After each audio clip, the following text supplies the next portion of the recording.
এই ইমামের পিছনে আদায় করতেছি আল্লাহু আকবার। কি বলবেন? আমি কিবলামুখী হয়ে ঈদুল আজহার ওয়াজিব নামাজ এই ইমামের পিছনে 6 তাকবীর শহীদ আদায় করতেছি আল্লাহু আকবার।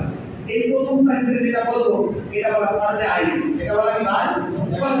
প্রত্যেকের জন্য বলা হয় তাকবীর। বললাম আল্লাহু আকবার, হাত দিয়ে দিলাম। এখন সবাই আমরা পড়বো সানা, সুবহানাল্লাহি ওয়া বিহামদিহি। এই সানাটা আমরা সবাই পড়বো। সানা পড়ে নামাজের যে সানা ওইটাই পড়বো। সানা পড়ার পরে অতিরিক্ত আমাদের 3 তাকবীর দেওয়া লাগবে। তখন যে হাত বাঁধা আছে, আবার এখান থেকে আল্লাহু আকবার বলবো, হাত উঠাবো, হাত ছেড়ে দিব। তাহলে একটা তাকবীর অতিরিক্ত হলো। আবার আল্লাহু আকবার বলবো, হাত উঠাবো, হাত ছেড়ে দিব। 2 তাকবীর হলো। আবার আল্লাহু আকবার বললাম, হাত উঠিয়ে ছেড়ে দিলাম। এই 3 নম্বর তাকবীরে হাত সোজাসুজি দিয়ে দেব। তাহলে মাঝখানে 2 তাকবীরে হাত ছেড়ে দিব, 3 নম্বর অতিরিক্ত তাকবীরে হাত কি করব ভাই? ছেড়ে দেব। এরপরে ইমাম সাহেব আউযু বিল্লাহি বিসমিল্লাহ বলে সূরা ফাতিহার সাথে সূরা মিলিয়ে ওই প্রথম রাকাত শেষ করে দিবেন। অন্য নামাজের যে নিয়ম এর আমাদের সেই একই নিয়ম। এভাবে আপনারা সব পালন করবেন।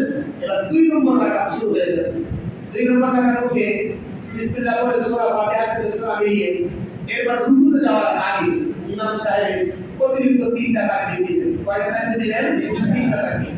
তো তাকবীরের সময় যেহেতু ওটা হাত বাঁধা আছে, তখন কি করব? আল্লাহু আকবার, হাত ছেড়ে দিলাম। আবার দ্বিতীয় তাকবীরে আল্লাহু আকবার, হাত ছেড়ে দিলাম। আবার 3 নম্বর তাকবীর আল্লাহু আকবার, হাত ছেড়ে দিলাম।